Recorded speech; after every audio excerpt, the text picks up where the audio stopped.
Fueron 2 semanas, entonces vamos a hacer un pequeño repaso ya de esta doctrina. La verdad es que no sé si vamos a terminarla hoy, pero prefiero que vayamos poco a poco, que vayamos avanzando poco a poco. Vimos cómo la palabra de Dios, la que tenemos la bendición de tener en nuestras manos, debemos de responder a ella creyéndola, estudiándola, honrándola, amándola, obedeciéndola, defendiéndola y predicándola. No se nos olvide, somos salvos por gracia, y es la gracia de Dios la que nos ha abierto los ojos para poder conocer su palabra. Sin embargo, vimos que esa gracia que nos ha salvado es la misma gracia que pone en nosotros esa hambre, esa sed de su palabra. Y siendo la Biblia ese canon, esa autoridad única, debemos de enfocarnos en ella, tenemos que aprender de ella, tenemos que buscar a Dios en ella. La Biblia es la palabra de Dios y Dios es soberano, entonces la Biblia es autoridad.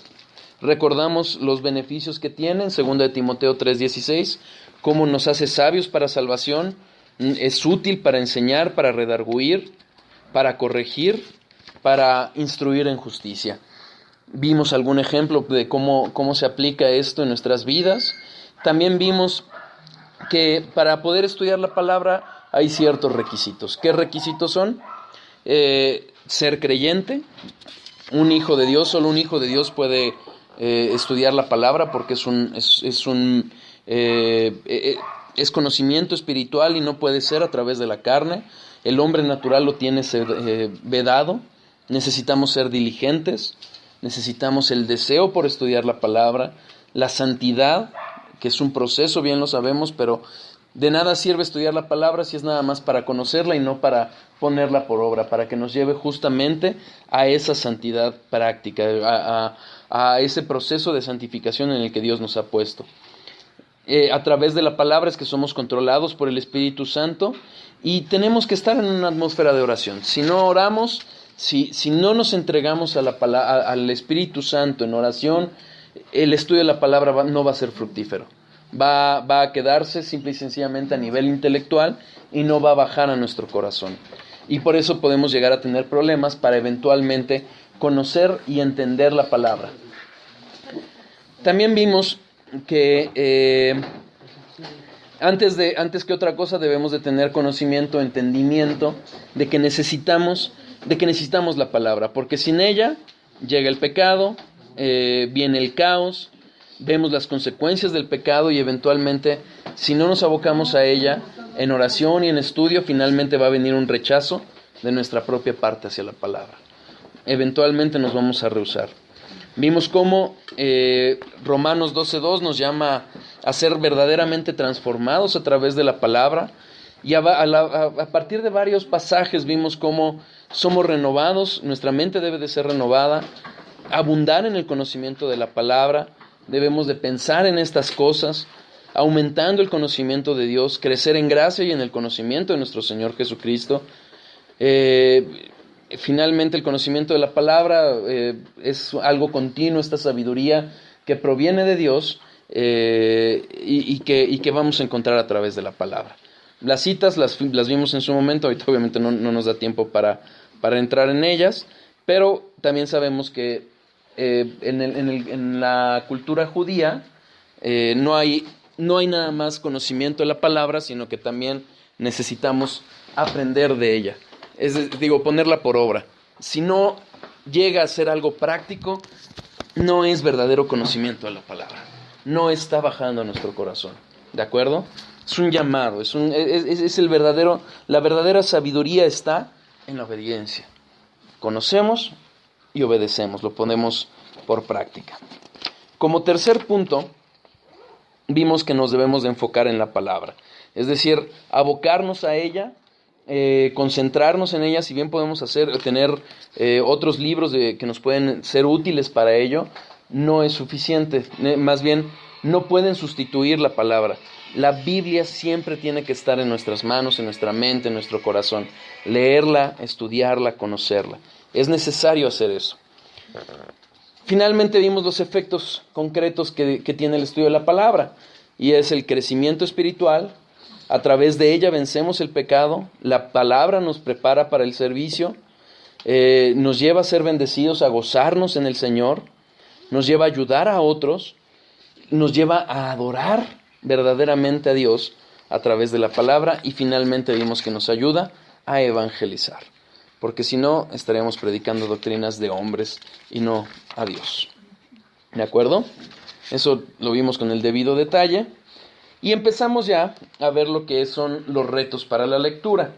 Esto ya lo empezamos a ver, si no en la última o en la penúltima clase, pero empezamos a ver justamente que entre los retos que tenemos para la lectura, tenemos, como vimos, ya lo vimos también en un principio, lo reiteramos después, esforzarnos por buscar desechar el pecado. La palabra misma nos va a ayudar a desechar el pecado de nuestras vidas, pero es necesario estar dispuestos, que nuestro corazón realmente haya esa intención de decir, bueno, si Dios lo dice, lo voy a poner por obra. Si no, insisto, nosotros mismos nos estamos vedando nuestro conocimiento. ¿Por qué? Porque ¿de qué sirve que Dios nos enseñe las cosas si no vamos a estar dispuestos a obedecerlo? Vimos los errores para interpretar la Biblia, que son los errores comunes, que son escoger versículos al azar, llegar a la Biblia con ideas preconcebidas y querer que la Biblia se adapte a lo que nosotros decimos o creemos. Muchas veces es que pensamos, es que Dios es así o de esta forma, y entonces buscamos en la Biblia algo que se adapte a lo que nosotros ya creemos. Es decir, eso es un error, porque finalmente vamos a terminar tergiversando la Biblia y vamos a decir, no, bueno, pero es que este versículo dice aquello, aquel versículo dice esto. Bueno, pero no atendemos al contexto, cómo lo dice o por qué lo dice. Hace poco, que es un principio de los que vamos a ver, envió un versículo que decía, bueno, con que tengas fe, lo que ores, si tienes fe, se va a hacer. Sí, pero hay que verlo en el contexto. ¿Por qué? Porque la palabra, a lo largo de la palabra vemos que esa oración, en la medida que nosotros vamos madurando espiritualmente, nuestra voluntad se va a ir emparejando a la voluntad de Dios. Y es entonces cuando nuestras oraciones son verdaderamente cumplidas, porque no le torcemos la mano a Dios. También vimos que uno de los errores para el estudio de la palabra es buscar interpretaciones superficiales. Es decir, el yo creo, o a mí me dice, a mí me parece, yo creo que está por acá. No, de eso no se trata. Se trata de ver lo que realmente dice la palabra y eventualmente entenderla, ¿no?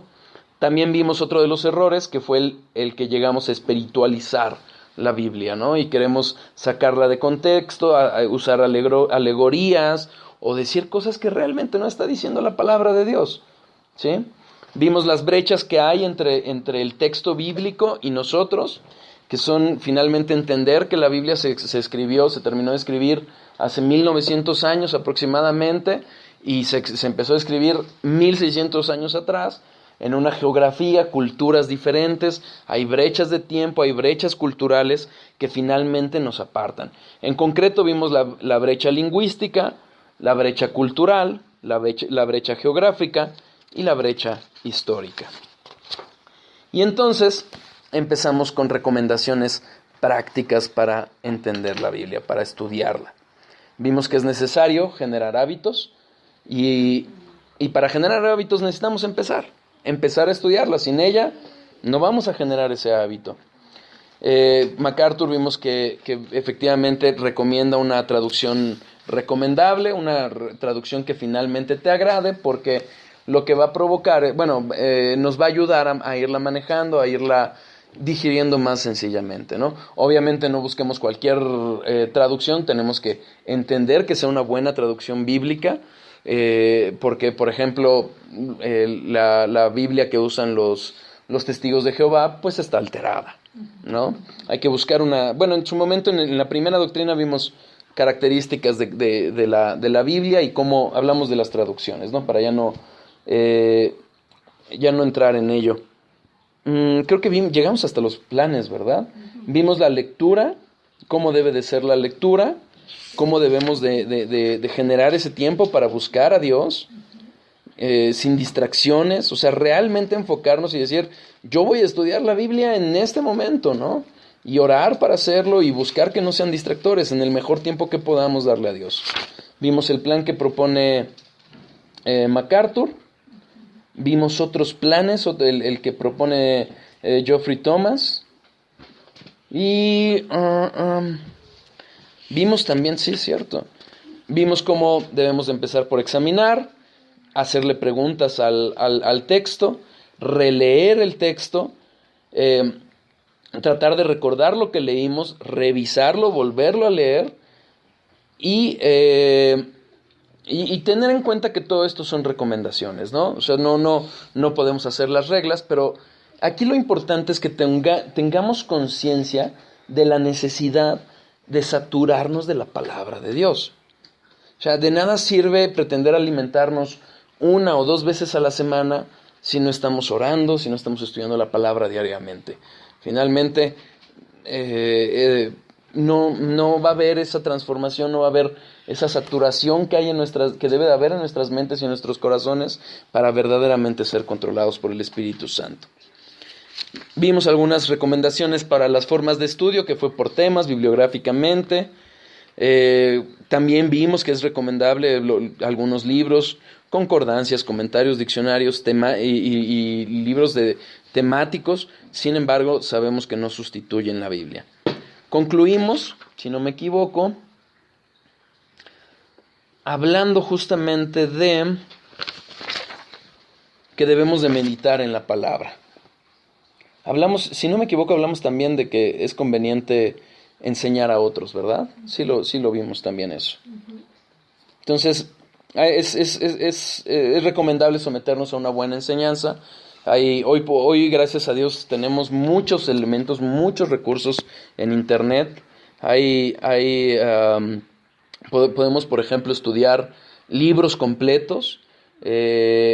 Hay autores como Sugel Michelén, MacArthur, Miguel Núñez, que hacen estudios completos de libros. Entonces, podemos abocarnos a un estudio, leerla como lo hemos visto, y además estudiarla, profundizar en ella, y para ello son muy útiles los libros, estos estudios. Lo que yo les recomendaba es no quedarse con un solo teólogo. No hay ningún teólogo en el mundo que tenga una teología acabada, que pueda decir yo ya conozco. No, entonces hay que buscar varias opciones. Obviamente lo recomendable es buscar predicadores de sana doctrina, ¿no? Porque si no, pues nos vamos a caer en las desviaciones que veíamos. Y bueno, yo en lo particular, yo le recomendaría a Miguel Núñez, Sugel Michelén, John MacArthur, Paul Washer, Juan Manuel Vaz, Joseph Urban, básicamente, bueno, hay más, pero John Piper, sí, también John Piper. Entonces, cuidémonos justamente de quienes sí se desvían, ¿no? De los carismáticos, de los pentecostales que hacen más una interpretación personal y no propiamente del texto. Hay cuidado con las celebridades, o sea, pues sabemos, ¿no? Hay gente que ya se ha desviado, como Jesús Adrián Romero, Marcos Witt, sí, y desviaciones durísimas, ¿no? Y en Estados Unidos, pues también hay, o sea, Benny Hinn, Joel Osteen, bueno, que de hecho ellos creo que nunca empezaron bien, o sea, siempre han estado desviados, pero bueno, cuidémonos de esos, ¿no? Entonces hoy vamos a empezar a ver lo que ya es la hermenéutica propiamente. Creo que era bueno hacer un pequeño repaso para refrescar un poquito nuestras ideas, ¿no?